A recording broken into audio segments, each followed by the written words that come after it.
আমাদের এই বাংলাদেশে আমরা অনেকেই মনে করি তাওবা মানে আস্তাগফিরুল্লাহ রাব্বি, চামড়ার মুখ তো আন্দাজে বলে ফেলছে। এটা একটা বাক্য, এটা কি তাওবা অত সহজ জিনিস না। কেউ যদি তাওবা করতে চায় তাহলে তার দুইটা শর্ত মানা লাগবে আর একটা সময় মেনটেন করা লাগবে। এই ভালো করে শুনেন, তাওবা আর ইস্তেগফার এক জিনিস না। ইস্তেগফার সব সময় করা যায়, যে কোনো সময় আপনি আস্তাগফিরুল্লাহ করতে পারেন।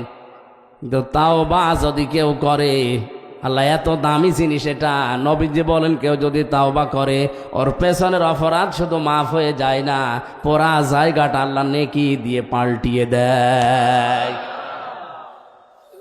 আস্তাগফিরুল্লাহ সব সময় পড়া যায় না? যায় না?